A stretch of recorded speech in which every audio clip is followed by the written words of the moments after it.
Hello and welcome to our channel. Guess who we've got with us today? The wonderful Joe Kelly. Hello, Joe.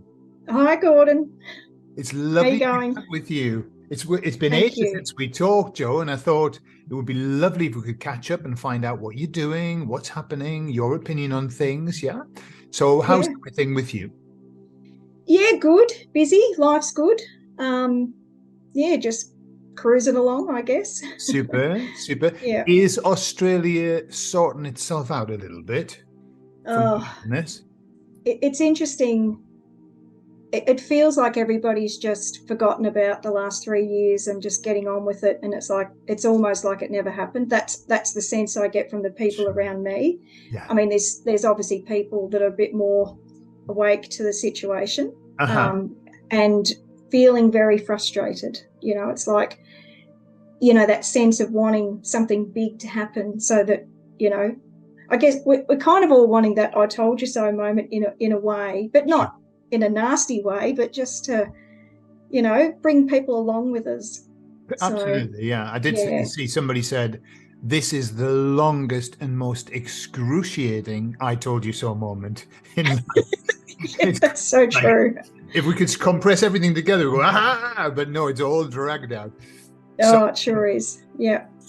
listen, you you do a number of things, okay? And then we can talk in general about your opinion about where we are. But just talking about what you do a number of things. You do hypnosis and all that's involved with that, particularly regression and talking with higher self. And then you do astrology as well, do you not? And That's right. numerology, yeah, Yes. numerology as well. Yeah, yeah, a little bit of numerology as well. Tell us a little bit of because you were saying before we started that the astrology is becoming very popular. Tell us what you do and why people are being drawn to that. So, I mean, I've been an astrologer for many, many years. Picked up my first astrology book at the age of 12. Right. We won't reveal how old I am. No, we'll not go there. No, I don't really care. Um, and but once I got into the past life regressions, I've incorporated the astrology with the past life regressions because, that first part of the session is to get to know the person, build up a rapport and the trust. And the astrology is a perfect way to do it because, you know, you're telling someone about themselves and if you can pinpoint things about them, Mhm. they just feel that sense of comfort, I guess, and trust. And so what I've been finding is clients that have come to me for the regression sessions are coming back for astrology to try and seek some clarity because, as we said before, Gordon, the higher self can be a little bit vague and wishy-washy at times. They don't give you black and white answers. I mean, you get No. the same thing from the emissaries. It's hard to Emissaries, say. yeah, exactly. Yeah. Yeah. So, when people want a little bit more, I guess it's almost that 3D answer. Yeah. You know, what pathway am I meant to take? You know, what career should I be following? That type of thing. You can get a bit more of an answer from the chart. Sure. So Yeah. yeah, Yeah. so that's been good. Yeah, I agree. And that's something that I'm aware of with the emissaries. Every time I'm talking to, because there's been this big shift, which we'll talk about, but a big Yeah, shift for them. And every time I talk to them, they just keep reminding me, you're in 3D. Don't yeah, be thinking that you've got to be 5D. You're in 3D and everything that's involved with that, so which is very, very much what you're saying. People want to know yeah, what do I do now? What am I doing here? yeah, yeah. And I'm seeing there's a shift back to that. When this all started to happen, it was very much the spiritual pathway, Yeah, people wanting to know about 5D and the big picture, like what was going to happen to the world and just everything. But I've seen a shift probably in the last, well, probably 6 to 12 months, yeah, where people are coming back to their own pathway. They're wanting to know all about their own journey, which is interesting because that's a common theme from the higher self anyway, that you're only responsible for your own journey.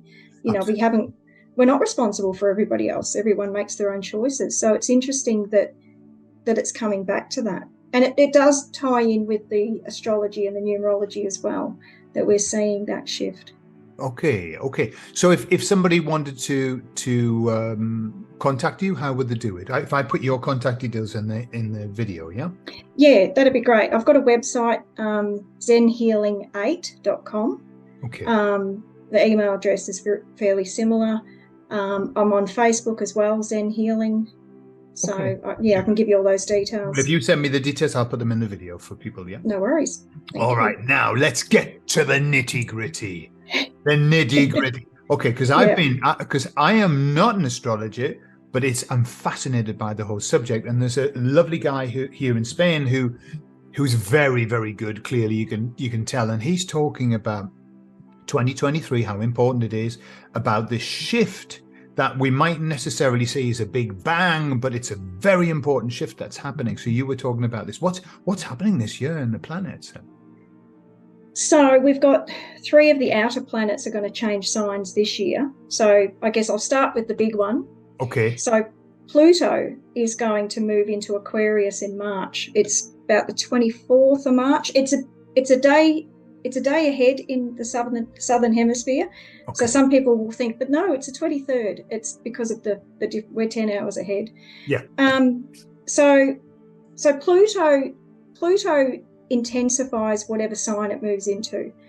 It comes in and it destroys, because it's all about transformation. So it tears down whatever, the old structure to make way for the new. Yeah. And, it's been in Capricorn since 2008. And if you think back to 2008, the financial collapse when it moved into Capricorn. Mm-hmm. And Capricorn's all about structures and systems and, money, and that it's government, it's political, it's health, educate, all the systems that you can think about. That's what Capricorn's all about. So Pluto's sort of come in and exposed a lot of information as well, because it's also about uncovering what's hidden. It's about secrets, that type of thing. Mm-hmm. It's the Pluto's a god of the underworld, so it's about bringing all that crap to the surface so that it can be exposed. Mm-hmm. So, but as you can see, it's a long process. Like that's, what's that, 15 years of being in Capricorn. So it's not like it all got torn down, in that first week. It's been a process over the last 15 years. So in March, it moves into Aquarius, completely different energy. They're like chalk and cheese, Capricorn and Aquarius. Capricorn's very restricting, limiting, stagnant, teaches us patience, whereas Aquarius is all about freedom and it's future oriented. Mm-hmm. It represents technology, space travel, communication, freedom, human rights. So we're definitely going to see a shift. It's going to be more about the people, because Aquarian energy is very much humanitarian type energy as well. So Pluto moves into Capricorn. It's only there for about 3 months, because planets go forward and direct and retrograde, that type of thing. So it'll dip its toes in Aquarius, and it will give us a glimpse of it'll give us a bit of a sense of what we're going to see over the next 20 years, because Pluto will be in Aquarius for 20 years this time.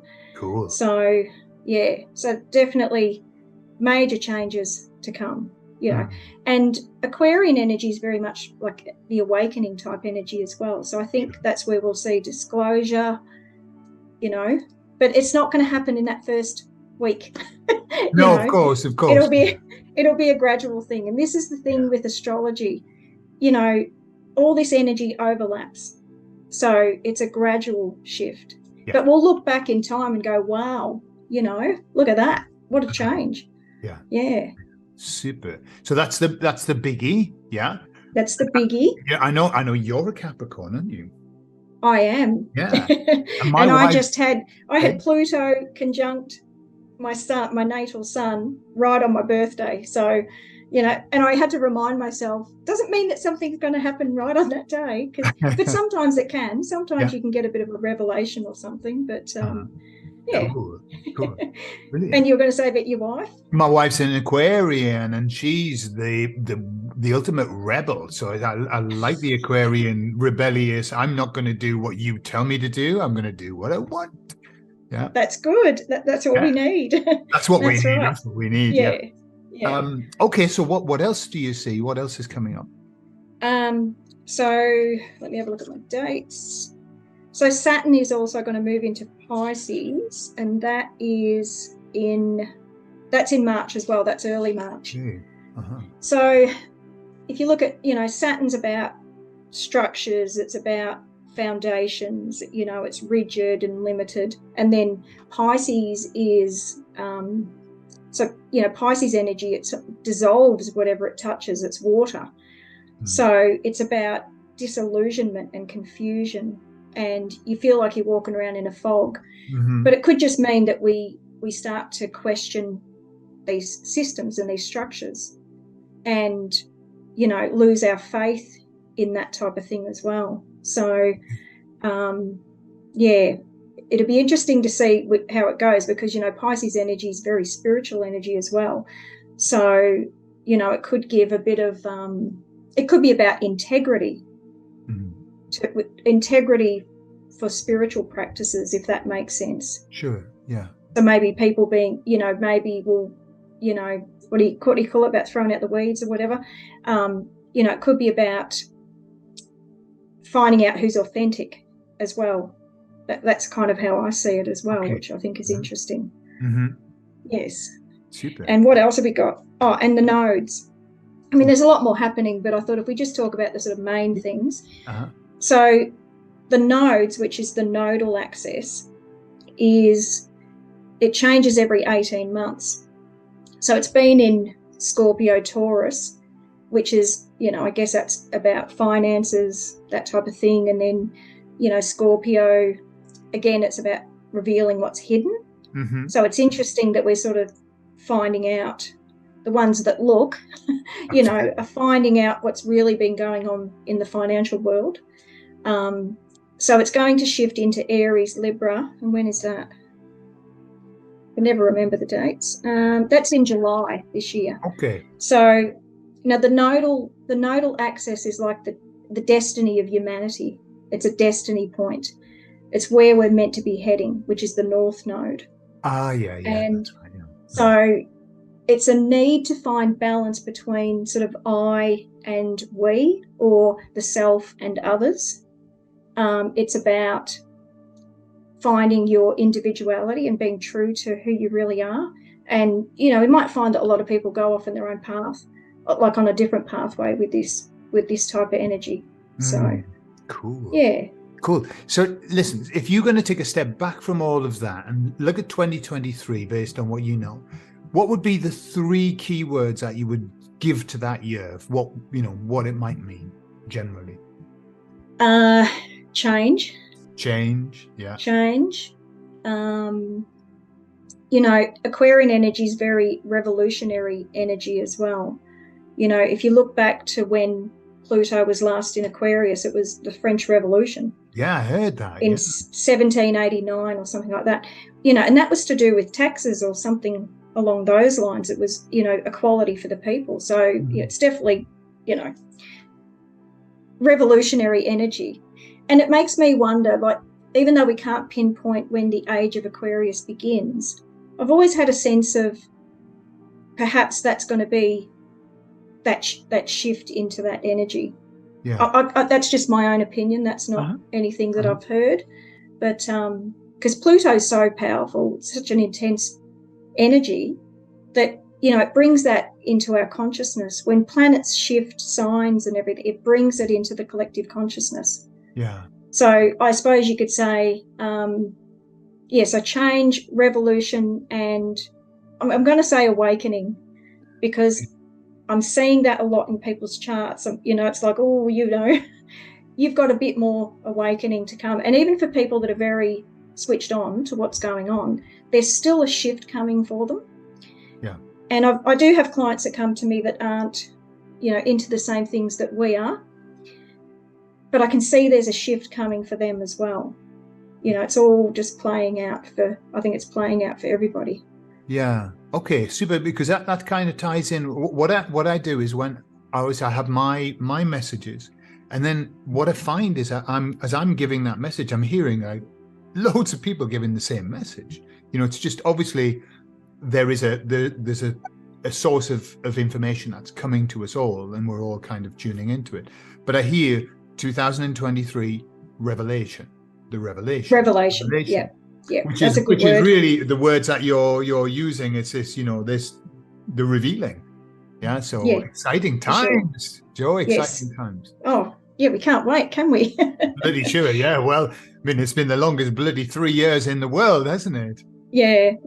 But don't forget that. So Pluto only dips its toes in Aquarius for 3 months, and then it moves back into Capricorn. So what happens is, when a planet goes retrograde, it's like, so it'll dip its toes in Aquarius, we'll get a glimpse of what's to come, and then it will move back into Capricorn. And when a planet goes retrograde, it's kind of about us going inward, and it's processing what we've just experienced. Yeah. So I think we're going to kind of do that on the collective level, for sure, because Pluto doesn't move into Aquarius permanently until November 2024.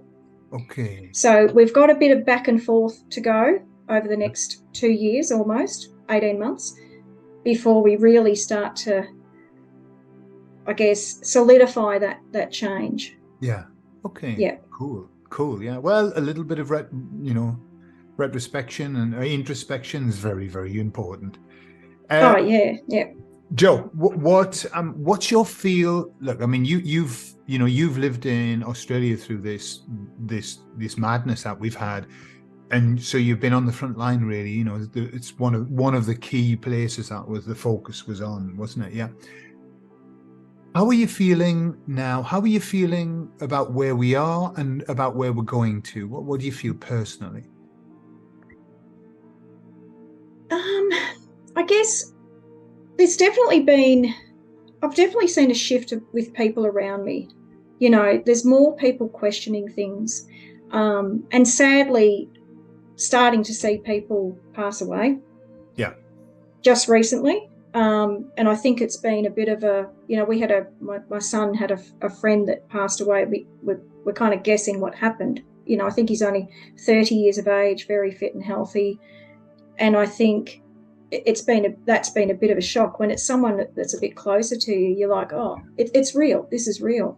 I've had friends of friends that have, the same thing has happened. So it's starting to make people question things a bit more, and certainly people around me that have not been interested. Anything I said was probably crazy talk, Yeah. Even I'm seeing that they're starting to question things as well. So I think, we're definitely feeling that shift. But, there's still a lot of people wearing masks in the shopping centres, but you just get on with it, and and accept that is their journey as well, because once again, that's what it comes back to. For sure, yeah. And I mean, what I'm aware of, because I spend just interesting that your work's kind of, your regressions and your astrology, and I'm very busy on therapy and not so much on regressions and things like that. It's like people to help me to get myself sorted. And what I'm aware of is when I see people who are still walking around with masks on, I know that they've got severe post-traumatic stress disorder. They are traumatized, and they're going to need some help to be able to overcome that. Poor souls, But that's no wonder. I mean, I think we got through this quite well, considering what it could have been. Because it could have created a phobia, basically air phobia for the masses. So, yeah. Yeah, and that it's quite sad to see, isn't it? These people because they're obviously still living in fear. Yeah, and you just want to kind of shake them and tell them to wake up. Yeah, I have had conversations with a couple of people. I just couldn't help myself, and did it nicely. But it's like, so why are you wearing that mask? There's no need. And there was one lady, we got into this conversation, and she was like, you know what? I'm not going to wear this mask anymore. And I was like, yes, if you can get through to one person, I think it's Yeah. It's good. I Yeah. saw a video because there's a guy in America who does exactly that. Just goes up with the camera and says, "Can I just ask you, have you had these? And why are you wearing the mask?" And this guy did exactly the same. He went, "That's it. I'm only doing it for my wife. To hell with it." And he took it off. Yeah. I think Well, that's good. Yeah. Baby the steps. baby We can steps, all yeah, yeah. make a difference. That's right. But And it's interesting. sorry, It's Joanne. interesting about, I was just going to say about the therapy, that people are coming for therapy. And I think that's why there's been a shift for me as well, more people wanting to sort of do the astrology, because the type of astrology I do as well is psychological astrology. So it's a bit more giving people the tools. Yeah. Okay, this might be what's happening in your chart, but what do you do about it? So I can give them some guidance as to, well, this is what you can focus on this, this would work for you. And that, you don't want to just go to somebody and, they tell them they tell you about yourself, but it's like you walk away thinking, well, what do I do with that? And now, yeah. Yeah, exactly. Because in numerology, we're in a universal 7 year. And the 7 is all about, it's that retrospective type, it's reflecting, it's soul searching, it's going within. It can be a bit of a changeable year as well. So it's like you could change direction quite a lot in a 7 year. So it matches the energy of the astrology, and it probably is it's a really good time for people to seek out therapy, because it's about working on themselves. So it matches perfectly. Super, yeah. Yeah. One of the messages that I've been getting is that for us to now, because it's all about moving forward now. This is what I'm being told. Now, look, that's done. The old is done. The energy's been taken away from them. They're basically falling into panic and making loads of mistakes and doing everything wrong because they haven't got the energy right now.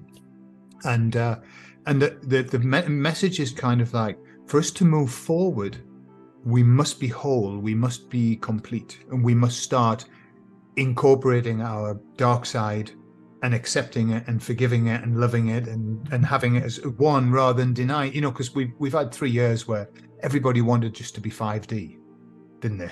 Let's get the hell out of 3D. Yes, that's right. But we had to do the work. Like you can't just go to 5D without doing the work. That's exactly right. And facing our, like you said, the shadow, it's facing our own shadow side. And, I know that certainly happened for me, where things have come up and it's like, okay, I need to work on that. But it's been a much more positive experience. Like, even though you might get triggered about something, but it's like, okay, what have I got to learn from that? And I think people are doing a lot more of that. They're recognizing that, I had a conversation with somebody today where something had triggered this friend of mine, and I reminded her that it's not you, it's not necessarily what they're doing, it's your reaction to it, and you've got to work through and, what can I learn from it? So and she was like, yes, that makes sense. So that's definitely where we are. We need to just put the focus on us. And the other thing I'm being told as well is that we've had this ego which in the dark ages did its job, which was, so I was told, as a kind of repression to stop us from realizing who we truly are. Because in the dark ages, we don't want to all being illuminated. That's not the right place. But now, what they're saying is now we've really got to change the structure of the ego so that it starts to help us rather than hinder us. And so this is part of this. Once you accept, because the ego doesn't want to accept the dark side of us. The ego doesn't want to even look at it, wants to blame everybody else for what we are. And so once we accept that, then I think the idea is that the ego then becomes a major part that's going to help us whilst we move into this age of light. It's kind of like a shift that's got to happen. So that's kind of the job they've given me. Got to sort out everybody's ego. Yeah, super. Just a small job, yeah. Yeah, just a little bit of work there. But you're right. The ego can play a positive part as well. It has its purpose. But it's when we let the ego take over, I think, that it can hinder us from moving forward. Yeah, and I think that's what happened with the whole let's go to 5D now. Let's Yeah. take it off. I mean, obviously, the theme was let's get off this effing planet. That was the theme, wasn't it? Yeah. And which is totally understandable because it was horrible. But it's kind of like, I want to go to 5D, but I haven't resolved my 3D stuff. That's it's a big job. Yeah. The other thing I was thinking as well, I had this thought the other day where I thought, okay, we're in this movie, we're watching this movie. And even though the energy, like the planets are shifting into different energies, it's like the change can't happen until it's like allowing that energy to come into your consciousness. Mm-hmm. So it's like the collective consciousness needs to embrace that energy for us to move forward. And I think that's why it takes a long time. Yeah. Because it's going to affect people differently. If you look at the individual charts, it's not all going to happen on the one day for everybody. It'll be different timing. So that's kind of why I think it's very, very gradual, Yeah, absolutely. Yeah. And I think as well, if you even take a step further back from that, the whole point of us being here in this movie, in this play, is to have the experiences that we need to have along the journey. There's no point in it being fast. That's not the point of it. It's slow, and we get time to learn our lessons and everything. If it, it's the journey that we're going to learn from, not the arrival. Yeah. That's right. I at the beginning of all this, so early I think it was about March 2020, I wrote a post on my Facebook page, my business page, and I called it CV. I'll just call it CV, an astrological perspective. Okay. And I looked back on that, and I talked about end of 2024 that's when we would see the shift. Right. And it's funny because I was talking to my daughter about it, and she's going, that's right. She said, we've all wanted this to change now, like early on, but I said back in the beginning that it would be, it would take a while. It's not just going to happen overnight. So it was a good reminder for me as well, because, we all get caught up in I want it and I want it now. But I guess a big lesson in all this, because Capricorn energy, which is what Pluto's been in, it teaches us patience. Yeah. That's one of the big lessons with Capricorn. So nothing happens fast when there's Saturn or Capricorn energy involved. Yeah. But the good thing is Aquarius energy is much faster. So I think we will it will feel like, and it'll feel like things have sped up. It'll feel like time has sped up as well. Yeah. Yeah. Okay. And I mean, I feel at the moment that even is it possible that energies bleed into, as the crossover, there's some kind of bleeding? Definitely. Yeah. There's definitely overlaps with energy. Right. And for somebody who's intuitive, like with your own chart, if someone's intuitive, they'll pick up on that energy before it even gets there, type thing, before it arrives. Yeah. So, for instance, if you've got say you've got a strong Uranus transit happening. So Uranus, which rules Aquarius, it's all about change, it's all that Aquarian energy. And people that are intuitive will pick up on that and get quite impatient for the change to come, because they can feel it. They can feel that energy coming. Yeah. Absolutely. So definitely. So that's what I feel. By the way, can I just do a little insert here? I think it's a real shame that we stopped saying Uranus and put the emphasis on Uranus now. I like. You know why? I was taught by my astrology teacher was a Canadian, and that was how they pronounced Uranus. So it's stuck with me. Because I think in Australia we actually say Uranus, but I've always pronounced it Uranus. Uranus the other way around. Yeah, I'm the other way around. Yeah, since when I did that course. So, yeah. I mean, it seems to be popular. People keep changing it. I always like to hear the rings around Uranus. That used to make me laugh a lot. Anyway, so I was telling you that what I'm seeing is already everywhere, almost like the pattering feet of something that's happening. It's like when I look around, just stuff coming out all over. stuff coming out all over. It's not hitting mainstream, but it's almost like we're going to put it all out here, and it's going to be all out here, and then because when I talk to people, just normal people, whatever that is. Does that mean we're abnormal? Yes. Yeah. Yes, we are extremely, and they're really dissatisfied. And this is what I like. What I like to see is this, because what I've always been taught, and what I believe is that we don't change until we become extremely uncomfortable. Yes. Yeah. When I do the tarot, and just basic tarot stuff for myself, and looking at, I always have the card. What is the thing that's holding us back? It's nearly always a comfort card, luxury, comfort. That's what stops us from moving forward, because we don't want to. But what I'm aware of is that people are becoming extremely uncomfortable, extremely irritated, agitated, concerned, and all of the comfort's being taken off them, and that has to happen, I believe.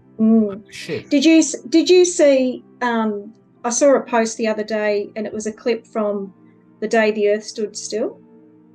And it's Keanu Reeves, and that's exactly what they were talking about, that humanity transforms when they sort of reach a peak of a level of being uncomfortable. It's almost like that extinction moment. So it's so true. I mean, that's true with anyone in their everyday lives. It's that external motivation. If there's no need to change, what's going to motivate people to change? When we have lots of expressions, like when you're sick and tired of being sick and tired, and also things like, if it ain't broke, don't fix it. But it's broken, and people are seeing that it's broken, and they think, oh no, it needs to be fixed now. The other thing that I think as well, and this would tie in with the energy of the planets, is that, and it's interesting, you've got a lot of people coming for therapy. I think there'll be an increase in mental health issues. Yes, I think, and probably people not coping with what's really going on, because people are going to be energetically picking up on this, whether they're aware of it or not. They're going to be on some level aware that things aren't right. And with Uranus energy as well, or Aquarian energy, it's chaotic as well. It's like the Tower in the tarot. And I would say for this year as well, expect the unexpected. It's like we don't really know what's coming, but I think it will just be, like you said, things everywhere, kind of taking our attention. So, and that's the 7 universal year as well. It's a bit like, what do I put my focus on?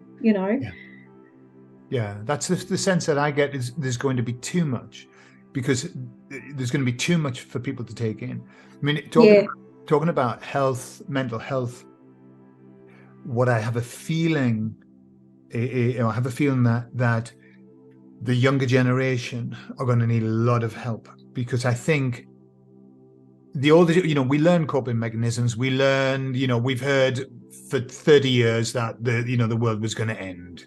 They've been saying it for 30 years, 40 years, 50 years. So it's kind of like we've normalized that, but the young people haven't.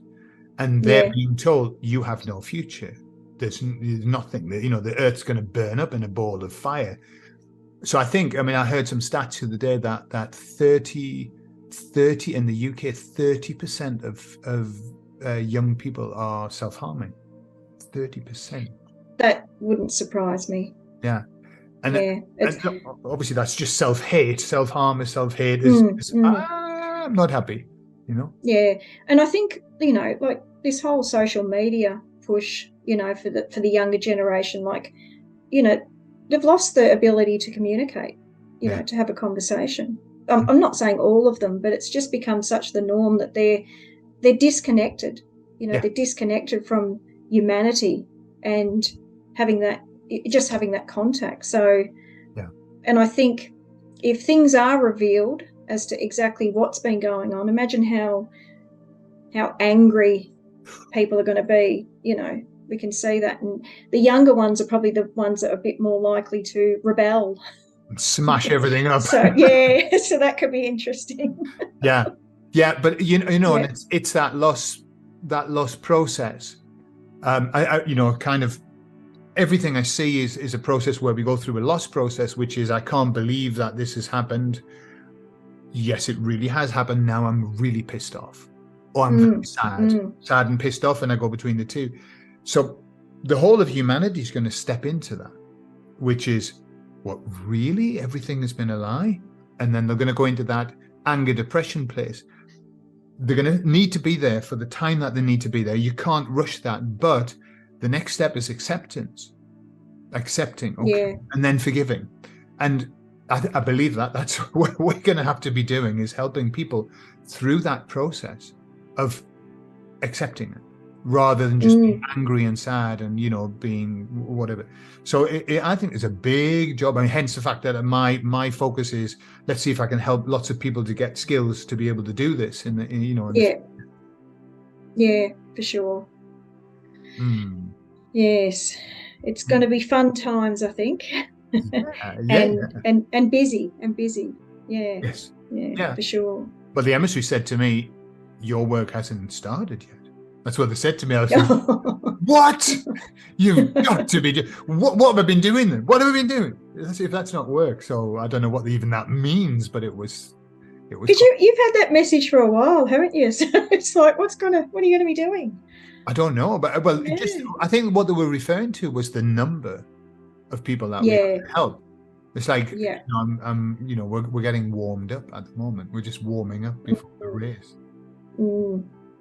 But it is interesting. There's definitely a lot more therapists, like, alternative therapists and astrologers and everything sort of cropping up.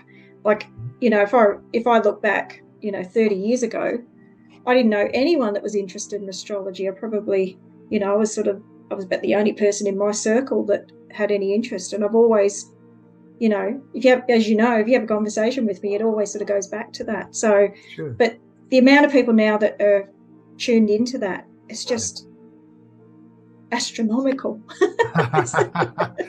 Good word. Good word, yeah. Are you noticing that as well? That, I suppose there's a lot more people interested in learning healing techniques and alternative therapies as well. Yeah, and people who are not coming necessarily from a therapy background, but are just drawn to it. And they're coming to be able to help themselves, to be able to help their loved ones and things like that. That's a big motivation too. People in the family and stuff like that. So I think, I think people. What I'm aware of right now is that people are starting to get in touch with the purpose a lot more. Yes, they're stepping out of the working 5 days a week and just doing the do. They're starting to say, hey, what am I here for? What am I supposed to be doing? And I think that's what's bringing people to the more spiritual side, whatever that might be. Yeah, I definitely agree with that. I think there's more people that are say that disillusionment with the 9 to 5, the day job, seeing a lot of that, and people wanting to go off in different pathways, which is the energy that's coming in. People are already picking up on that. Yeah. So big changes to come. Yeah. And the also the emissaries were saying that the baddies are doing a better job at waking people up than we are. Yeah.